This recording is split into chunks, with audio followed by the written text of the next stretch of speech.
The broom was halfway across the porch when Grant's truck screeched to a stop at the curb. The slam of the driver's door made the windows rattle, and in 3 strides he was climbing the steps, red-faced, jaw-tight eyes, burning like I was the reason his whole world had collapsed. He didn't pause, didn't breathe, just spat the words, "You've ruined everything," with a fury I didn't recognize.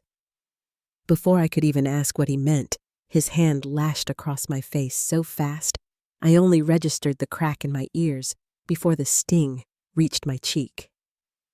The taste of copper spread in my mouth. Behind him, Sierra appeared perfectly composed, arms folded like a queen watching her knight carry out her command. Her lips curled in a smirk that turned my stomach. "Walking jinx," she said slowly, savoring each word. "Get out." Grant's fist tangled in my hair, yanking so hard my scalp burned, dragging me toward the steps, as neighbors froze in their doorways. Mrs. Caldwell clutched her robe. The Henderson boys stood rooted on their bikes. None of them moved, and their silence screamed louder than any shout. He let go only when we reached the mailbox, and I stumbled against it, hair hanging in my face, chest heaving. I looked at him, searching for the boy I had raised through grief and hunger, the one I had stood in rainstorms waiting for after football games. He was gone.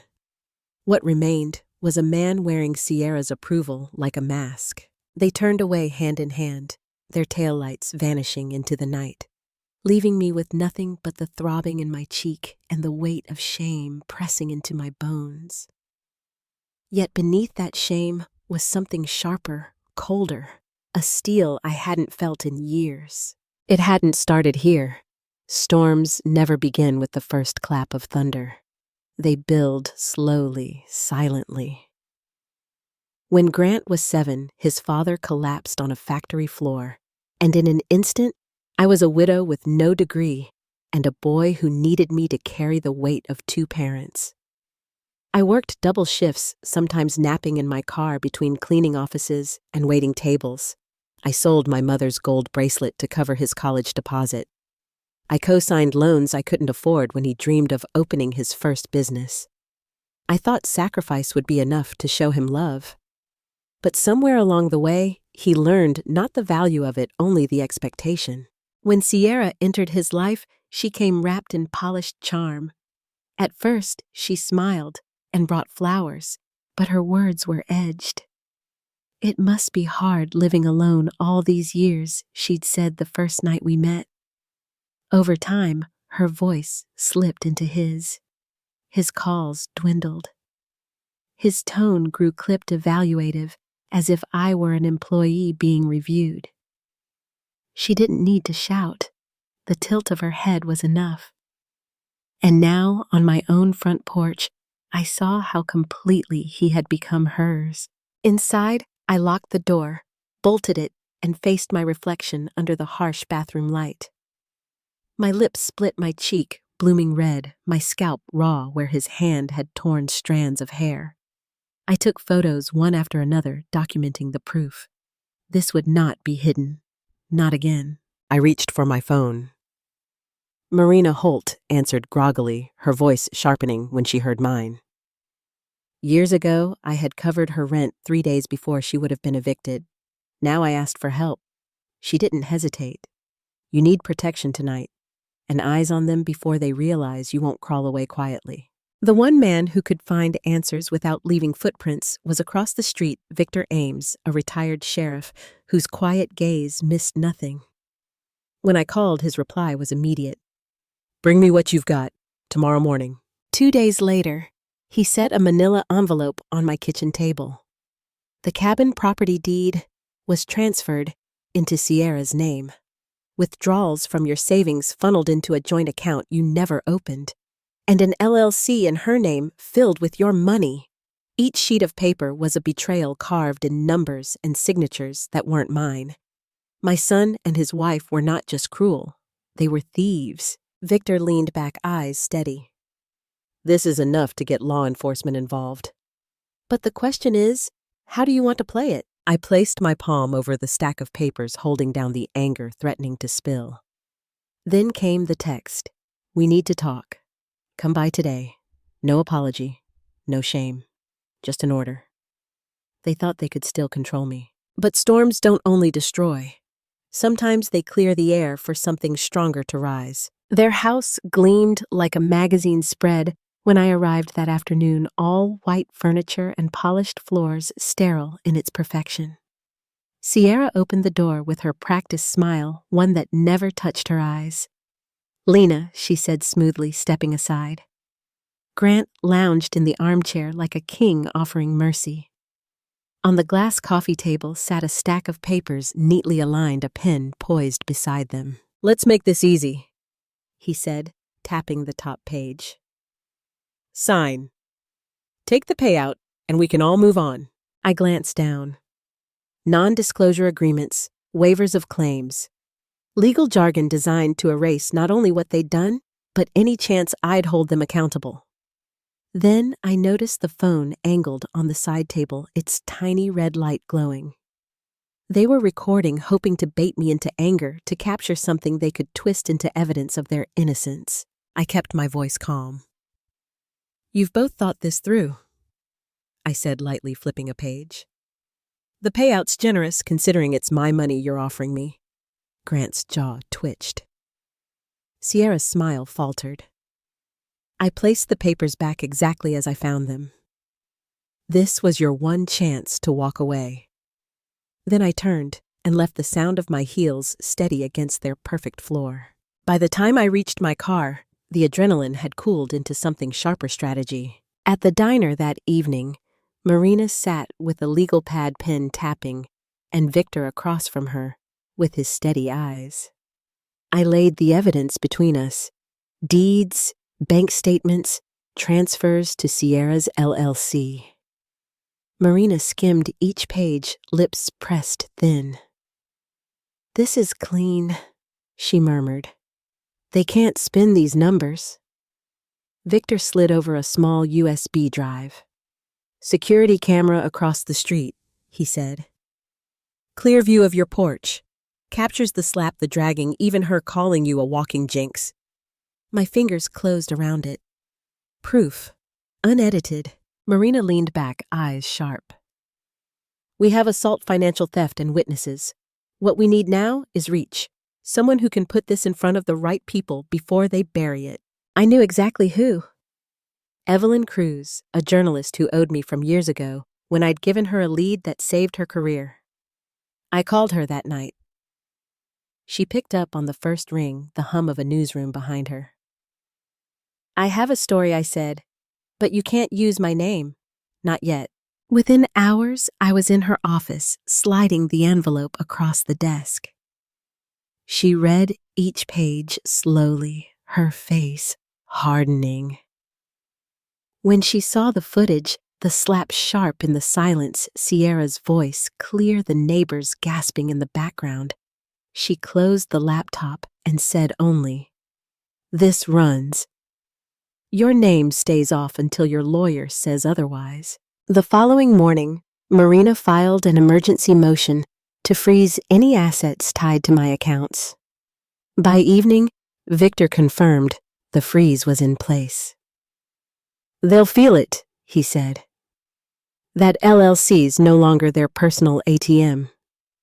For the first time since that night on the porch, the ground tilted in my favor. But battles are never one-sided. By midday, the next day, I saw the counterattack. A video appeared online, the footage but edited. The slap erased Sierra's insult, muted clips of me spliced together to make me look hysterical, aggressive. It spread like wildfire. Comments filled my social media attention seeker. After money, unstable. Some came from strangers, others from neighbors I'd waved to for decades. Each one felt like another blow. Marina came over that evening, dropping her bag with a thud. "It's noise," she said firmly, flipping through the hateful comments I had printed out like evidence. "Ugly, loud noise. But it's not truth. We have the unedited footage, financial records, and Victor. They're trying to shake you before we hit." Don't give them that. Her words anchored me. I pushed the comments aside and replaced them with the folders we'd built labeled and ready. They wanted my silence, I said, my voice steadying. They're about to hear me loud and clear. The courtroom smelled of old paper and stale coffee. Grant sat across the aisle in a suit that didn't fit Sierra beside him, with her lips pressed into a line. Their lawyer painted them as victims of a vindictive campaign. He waved the edited video like a weapon, calling me unstable, manipulative. Then Marina rose, calm as stone. This case hinges on truth, she said, and the truth is documented, recorded, and corroborated. Victor took the stand, first testifying to the authenticity of the original footage. When the screen flickered to life, the slap echoed in the hushed room. Sierra's words clear, Grant's hand dragging me by the hair, neighbors gasping. Reporters froze mid-sentence. Murmurs rippled through the gallery. Grant's smirk collapsed. Sierra's knuckles turned white against the table. Marina followed with the bank records, the fraudulent deed transfers, the LLC filled with my stolen money. These, she said, her voice slicing, the silence, are not the actions of victims. They are the calculated choices of individuals exploiting a family member, then attempting to silence her through fraud. The judge leaned forward. Are you prepared to substantiate all of this? Marina met his gaze. We are, Your Honor. After a long pause, the judge nodded. The fraud investigation will proceed. Asset transfers are unsealed. The hum of whispers filled the courtroom. Reporters scribbled furiously. Grant and Sierra sat frozen, their perfect facade crumbling. For the first time, I felt the weight in my chest ease. The truth had finally spoken. By the time I stepped outside the courthouse, the truth was already everywhere. News outlets ran the unedited footage alongside headlines about family betrayal and financial fraud. Clips flooded social media, stripped of context, but impossible to misinterpret. For once, the comments weren't calling me unstable. They called me strong. They called me brave. Some even called me an example. Grant's employer released a bland statement about upholding company values, followed hours later by news of his termination. Sierra's family issued their own carefully worded statement, cutting ties with her completely. Their polished facade crumbled in days. By the end of the week, their house was listed for sale, the photos staged to hide the desperation behind the move. I didn't gloat. Victory wasn't in watching them fall. It was in knowing they couldn't touch me anymore. Back home, the porch still bore faint scuffs from where he'd dragged me that night. I sanded them down myself, layered fresh paint over the boards, and stood for a long moment with the brush in my hand. Victor showed up the next morning with a set of iron gates he'd salvaged years ago. Together, we set them at the top of the steps, their latch clicking firmly into place. For the first time in months, I felt safe walking inside my own home. But the war wasn't entirely over. Neighbors who had once looked away began waving a little too enthusiastically, eager to show loyalty now that the tide had turned. I didn't ask for explanations. I didn't need them. The silence of their inaction had already told me everything. Marina checked in almost daily, her voice sharp when I wavered. You've already won, she'd remind me. Don't let the noise make you forget. And yet some nights, the noise still echoed. The comments, the betrayal. The memory of my son's hand tangled in my hair. I'd find myself at the desk drawer, my fingers brushing the USB drive that held the video. I rarely opened it, but I kept it there as a reminder. Not as a weapon, as proof that I hadn't imagined any of it, that my pain was real, and so was my strength. 3 weeks after the court hearing, Evelyn's article ran front page in the Sunday edition, Exploitation at Home, a Mother's Stand Against Betrayal. She kept my name protected, but everyone in town knew. People stopped me at the grocery store, in the post office, even at church. Some offered sympathy. Others shared their own stories of sons, daughters, or spouses who had tried to control them, bleed them dry, silence their voices. For the first time, I realized how many lived quietly in the shadows of their own family's cruelty. Grant called once. His number lit my phone trembling in my hand. I didn't answer. The voicemail was short, his voice low and broken. I didn't mean for it to go this far, Mom. I just wanted her to love me. I listened once, then deleted it. Some words don't deserve space in your heart anymore. Sierra tried too. Emails filled with soft apologies followed by hard threats when I didn't respond. When those didn't work, she sent letters handwritten in looping cursive, each one folding in on itself between pleading and venom. I kept them in a shoebox for evidence unopened after the first two. She had already taken enough of my peace. Victor continued his quiet watch, dropping by with coffee or fresh eggs from a neighbor's hens. He never asked how I was never prodded. He just noticed. He was the one who suggested I start a small group at the library, a space for older women to meet, share stories, swap advice about wills, accounts, and the traps families sometimes set. At first, I laughed at the idea, but then one Wednesday afternoon, I sat in a circle with 5 other women, all carrying their own scars. One whispered that her grandson had forged her checks. Another admitted her daughter had pressured her into signing over a car. None of them had ever told anyone before. In their eyes, I saw the same fear I'd carried for too long. The fear of being called crazy, ungrateful, selfish. And in their voices, I heard the same relief when I told them, "You're not alone, and you're not crazy. You are worth more than they want you to believe." That group became more than a gathering. It became a kind of armor for all of us. Months passed. Grant and Sierra faded into the background of my life like a stain scrubbed clean but not forgotten. I rebuilt the house piece by piece, hanging back photographs, repainting walls, planting flowers in the garden until it bloomed with color. Each step was a reclamation proof that I still belonged here in the home I had fought for. And on quiet evenings, when the kettle whistled and Harvey, the old shelter dog Victor had convinced me to adopt, snored softly at my feet, I realized something I hadn't understood before. Peace isn't loud. It isn't triumphant. It's the quiet absence of fear.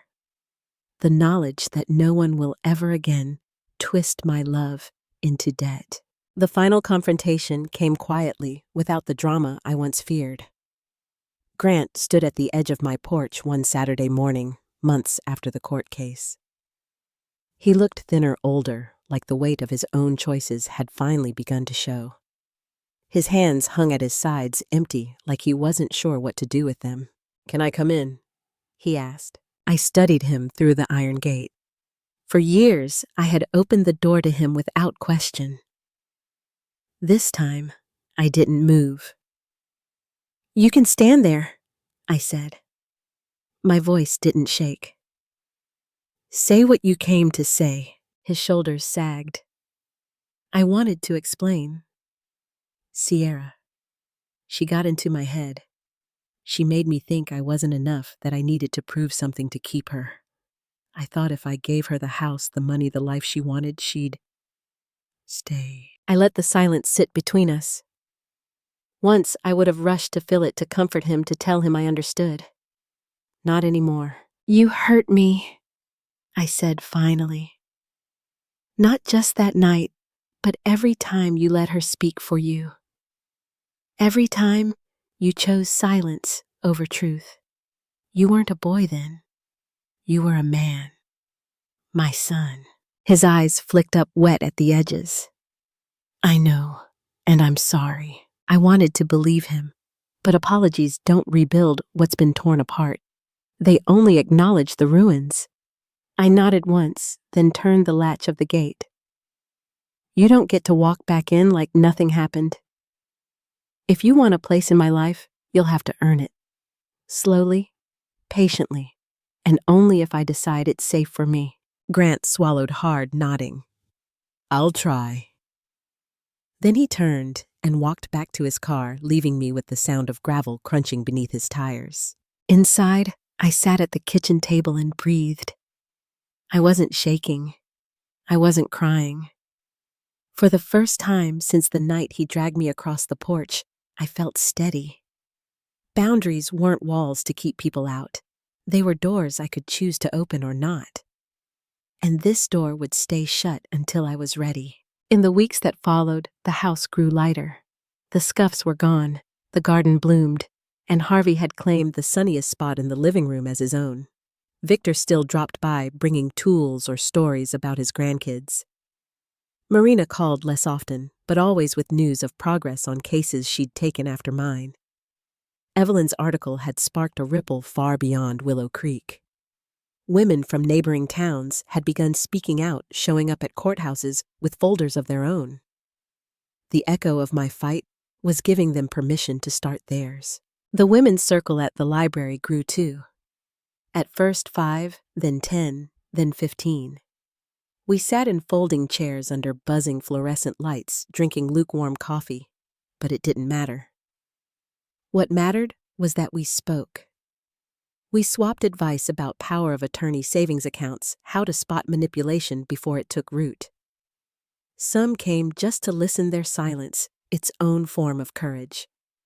I realized that the house I fought to protect wasn't just shelter for me. It had become a symbol proof that you could say no and still stand tall afterward. Letters came too, from my grandchildren. Neat handwriting on lined paper words, hesitant but honest. We're sorry for what Mom and Dad did. We hope to see you when we're older. We love you. I folded each letter carefully and tucked them into my recipe box beside the tamale card I'd written years ago. I wasn't ready to answer yet, but someday I would. Some bonds deserved the chance to be rewoven. One evening, as I sat on the porch with a mug of tea, Victor leaned against the railing, watching the sun dip low over the rooftops. "You ever regret it?" he asked quietly. I thought about it. The pain, the betrayal, the long nights staring at shadows. "No," I said finally. "I regret the years I stayed quiet. But not this. Not standing up." He nodded as if he'd known the answer already. "You gave a lot of people permission to do the same." As the sky shifted from gold to deep indigo, I realized he was right. What I had endured wasn't just survival, it was transformation. I had gone from silence to strength, from being dragged down steps to walking through my own door with my head high. That night, I sat at my desk and opened the drawer where the USB drive still rested. I held it for a long time, feeling its cold weight in my palm. Then I slipped it into an envelope, sealed it, and labeled it simply, "The Truth." I placed it beside my will. Not because I needed it anymore, but because I wanted the record to remain clear and untouchable. Peace isn't the absence of scars. It's knowing you survived them and that they no longer own you. At 69, I finally understood strength isn't measured by how much you endure, but by the moment you say no and mean it. Summer in Illinois brought warmth that lingered long into the evenings, the kind that painted the garden in gold and made the old wind chimes sing with the slightest breeze. I often found myself on the porch as dusk settled Harvey at my feet, a notebook in my lap. Not for to-do lists or bills, but for reflections. For the first time in decades, I had the space to write without fear of interruption, without wondering who might walk in demanding something I could no longer give. The house, once filled with shadows of betrayal, now carried a softer rhythm. Laughter returned, sometimes mine, sometimes from the women who visited for coffee and counsel. Even the silence felt changed, not heavy, but light, like a companion instead of a captor. Some mornings I would walk the garden paths and feel pride swell inside me. These roots, these walls, this peace, it had all been fought for and won. Grant came by a few times in the months that followed, always cautious, always keeping his distance unless invited closer. He repaired a gutter once, left groceries another time. He never stayed long. The boy I had raised still flickered beneath the man who'd betrayed me, but I didn't mistake flickers for flames. Trust, I knew, now had to be rebuilt brick by brick. I owed myself that patience. Sierra never returned. Word in town was that she'd left for the city, chasing the same illusions she had always prized. I didn't waste thoughts on her. She had taken enough of me already. What surprised me most was how the town itself began to shift. Neighbors who had once looked away now stopped at the gate to speak, some haltingly, some with tears. Mrs. Caldwell brought me a pie and an apology, her hands trembling as she admitted she had seen more than she let on that night. I accepted her words without bitterness. Forgiveness, I'd learned, wasn't a gift you gave for others, it was a freedom you granted yourself. The women's circle at the library grew beyond the folding chairs. We started meeting in the church basement, the walls echoing with stories once whispered in kitchens. Some were worse than mine, some quieter, but no less painful. And in each one, I saw courage. We weren't just sharing wounds, we were stitching strength together, seam by seam. One evening, Victor sat beside me after the meeting ended, the last of the chairs stacked and the coffee pot rinsed. "You've started something bigger than you," he said, his voice low, thoughtful. "You gave women here a language for what they've lived through." I smiled faintly, the weight of his words settling into me. Maybe I said, or maybe we just reminded each other we were never alone. At home, the envelope marked "The Truth" still sat in my desk drawer. I didn't look at it often anymore. Its existence was enough a quiet reminder that no matter how carefully people tried to rewrite my life, the truth would always remain. It didn't define me, but it anchored me. On my 69th birthday, I sat on the porch with a slice of cake balanced on my lap and thought about the years behind me. I had survived widowhood, poverty, endless labor, and the sharpest betrayal a mother can face. But I had also built a life from those ashes, a home that no one could take, a garden that bloomed despite the storms, and a voice that had finally found its strength. Strength, I realized, was never about how much you could endure in silence. It was about the moment you chose to stop being silent, about saying no and meaning it. As the stars lit the night sky, I whispered a quiet prayer of gratitude. Not for what I had lost, but for what I had learned. Not for the son I once thought I had, but for the woman I had finally become. To anyone listening now, know this life will test you. It will break you in ways you never imagined. But you are not defined by what others take from you. You are defined by what you choose to grow afterward. Your strength is not in silence, but in the moment you refuse to be erased. If this story moved you, please like, share, subscribe, and comment below to support the channel and hear more stories like this.